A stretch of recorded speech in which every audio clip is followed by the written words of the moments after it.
और कंपनी की जिस 3 मैन्युफैक्चरिंग फैसिलिटी में से 2 मैन्युफैक्चरिंग फैसिलिटीज़ गुजरात में हैं। और ये कंपनी के लिए काफ़ी बेनिफिट भी करती हैं, क्योंकि इनकी जो बैकवर्ड जो कंपनीज़ हैं, इंटीग्रेशन जो कंपनी ने किया हुआ है, वो तो कहीं कंपनीज़ जो हैं वो गुजरात में ही हैं। और जो एंसिलरी यूनिट्स हैं, जो उस प्रोडक्ट्स में, जैसे कि छोटे छोटे प्लास्टिक को सप्लाई करना जो पैकिंग के लिए, या जो को थोड़े से जो मटेरियल सप्लाई करना है, वो भी सारी की सारी जो इनकी हैं वो राजकोट में ही हैं, जो एंसिलरी यूनिट्स हैं।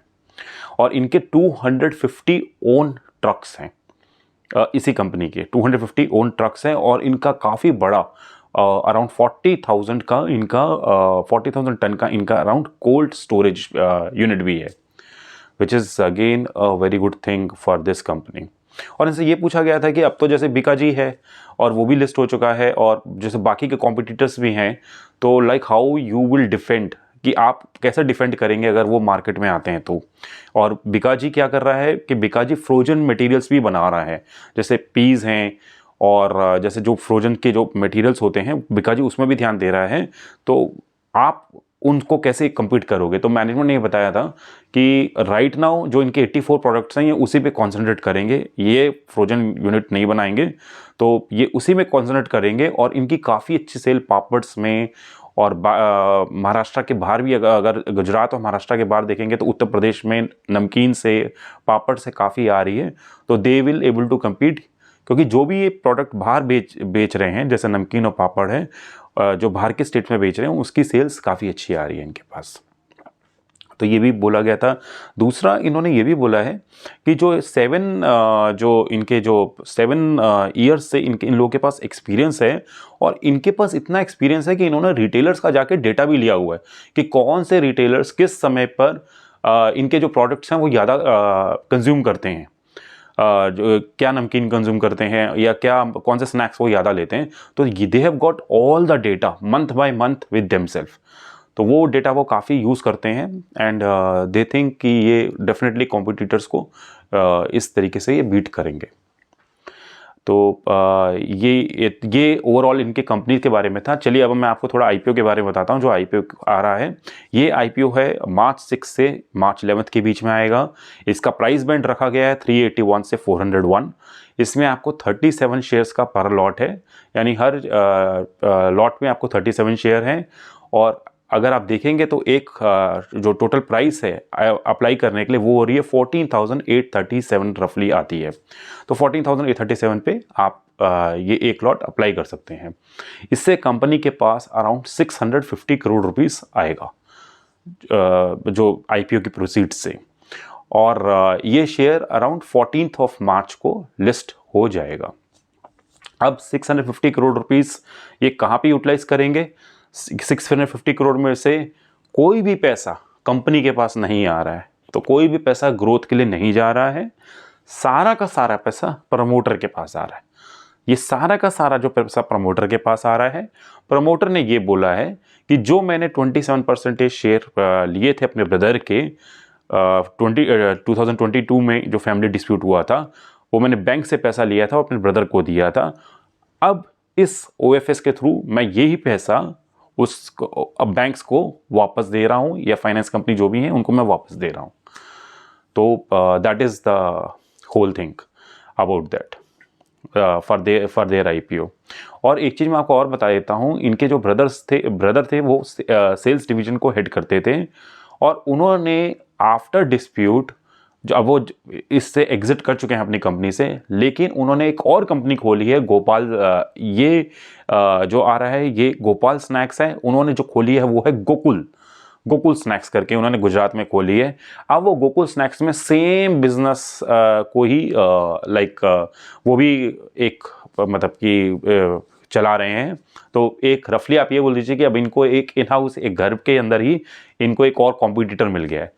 तो गुजरात में अगर आप जाएंगे तो आपको एक गोकुल स्नैक्स भी मिलेगा जो इनके ब्रदर का है, और एक गोपाल स्नैक्स मिलेगा जिस आईपीओ के बारे में हम बात कर रहे हैं।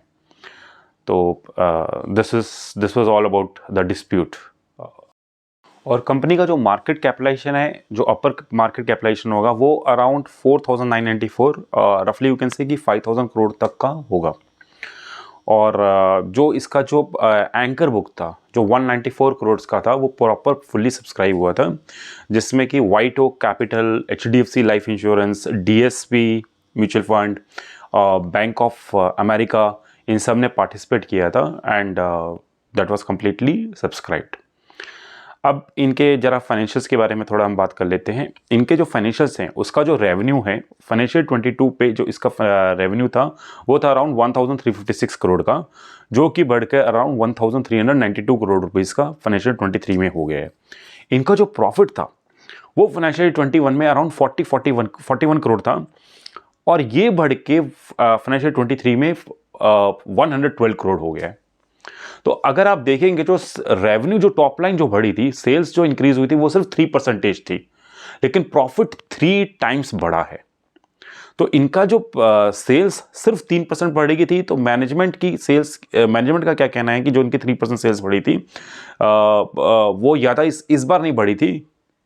एक इसका जो रीज़न हो सकता है वो ये भी हो सकता है कि इनके जो ब्रदर थे जिनके साथ इनका फैमिली डिस्प्यूट था वो सेल्स को पूरा का पूरा हैंडल करते थे, एंड सिंस ऑफ कोर्स वो सेल्स के हेड थे, वो उन्होंने जब एक बार एग्जिट किया होगा तो डेफिनेटली जो भी हैं डिस्ट्रीब्यूटर्स हैं तो it will take some time कि जो नए जो सेल्स टीम आएगी उसको डिस्ट्रीब्यूटर के साथ अलाइन होने में थोड़ा टाइम लगता है, तो इसके कारण इनका जो सेल्स है वो काफ़ी लो हुआ था।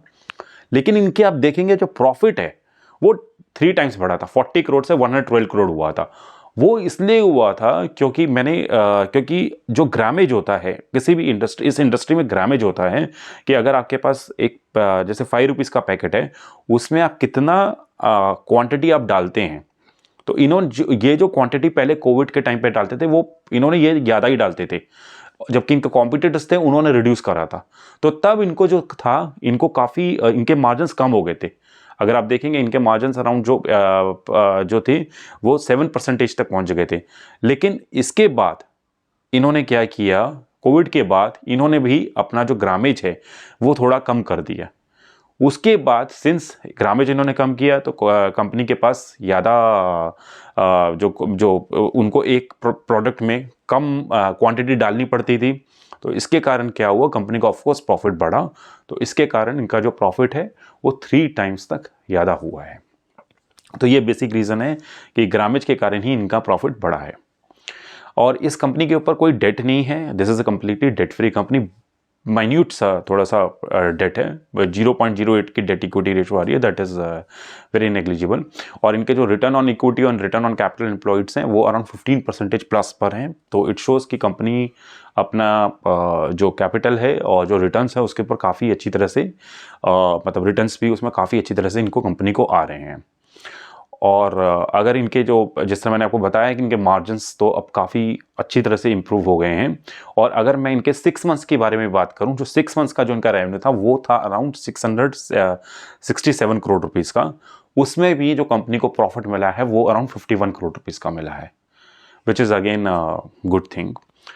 और इनका जो नेटवर्थ है वो फाइनेंशियल 21 से अब तक जो नेटवर्थ है वो डबल हो चुका है इनका नेटवर्थ।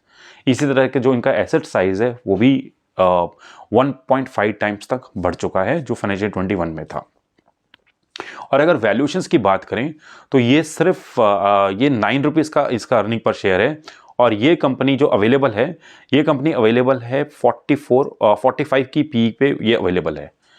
और इसके जो कॉम्पिटिटर्स हैं जैसे आप देखेंगे बिकाजी एंड प्रताप स्नैक्स, ये अवेलेबल हैं राइट नाउ अराउंड 70 की इनकी पीज आती हैं, 65 से 70 की पीज में आती हैं। तो इस तरह से जो वैल्यूएशन गैप है वो काफ़ी अच्छा कंपनी जो प्रमोटर्स ने छोड़ा है। और उससे डेफिनेटली अगर एक जो इन्वेस्टर है उसको मनी काफ़ी मिल सकती है, क्योंकि वैल्यूएशन के हिसाब से जो इनकी वैल्यूएशन की पी है वो 45 है और जो कॉम्पिटिटर्स की है वो 70 है। तो इसमें काफ़ी गैप है। तो ये एक जस्ट एक छोटा सा रीज़न भी हो सकता है कि माइट भी इनके शेयर्स तभी जो हैं थोड़े से प्रीमियम में ट्रेड कर रहे थे ग्रे मार्केट प्राइस में। और ग्रे मार्केट प्राइस में मैं भी आपको बता देता हूं कि इनके ग्रे मार्केट प्राइस 100 रुपीज़ का था, यानी जो कंपनी एक्सपेक्ट कर रही थी कि वो 481 का शेयर है कि ये 581 तक जाएगा। हाउएवर जो रिसेंट ग्रे मार्केट प्राइस है इसका ये काफ़ी रिड्यूस हो चुका है, ये सिर्फ 22 रुपीज़ का है राइट नाउ। तो जो कंपनी के जो अब जो शेयर की एक्सपेक्टेशन है वो अराउंड है 423। तो ये काफ़ी एकदम से रिड्यूस हुआ है लास्ट 3 डेज पे। तो ये इसकी ग्रे मार्केट प्राइस के बारे में था। हाउएवर ग्रे मार्केट प्राइस से आप इंडिकेशन इस तरह से सिर्फ ये it's just an indication I mean to say कि इससे आप ये मत रखिए कि जो इसका ग्रे मार्केट प्राइस ज़्यादा होगा वो काफ़ी अच्छा परफॉर्म करेगी। अगर शेयर में काफ़ी स्ट्रॉन्ग है, अगर शेयर की फंडामेंटल्स बहुत स्ट्रॉन्ग हैं तो डेफिनेटली वो शेयर अच्छी तरह से परफॉर्म कर सकता है। और भैया आपने रिसेंटली देखा होगा जो मोका प्रोटीन्स में था, मेरी एक वीडियो पे भी मैंने कवर किया था, उसका ग्रे मार्केट प्राइस अराउंड 100% से भी ज़्यादा चल रहा था, लेकिन आप देखेंगे वो सिर्फ 50% पे ही सेटल हुआ। तो grey market price is not an indication. मैं एक और चीज़ बता देता हूँ, जुनिपर होटल्स, उसका ग्रे मार्केट प्राइस सिर्फ 10 रुपीज़ था। वो 360 रुपीज़ का शेयर था और मार्केट एक्सपेक्ट कर रही थी ये 370 पे लिस्ट होगा, एंड टुडे वही शेयर जो 360 का था वही शेयर 460 तक पहुंचा है। और उसमें मैंने आपको बार बार जुनिपर होटल में एक ये चीज़ बताई थी कि they are going to pay their debts of 550 crore rupees, जिसमें कि एक बार ये डेट रीपे कर देंगे तो इनका जो मार्जिन है वो काफ़ी अच्छी तरह से आएगा।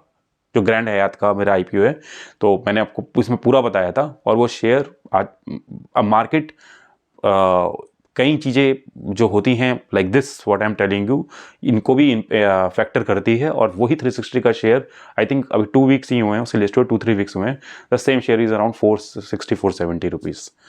तो आपके फंडामेंटल्स बहुत इंपॉर्टेंट होने चाहिए, आपकी खुद की thinking with these videos, it is very much important, then you can take a very good decisions of investment.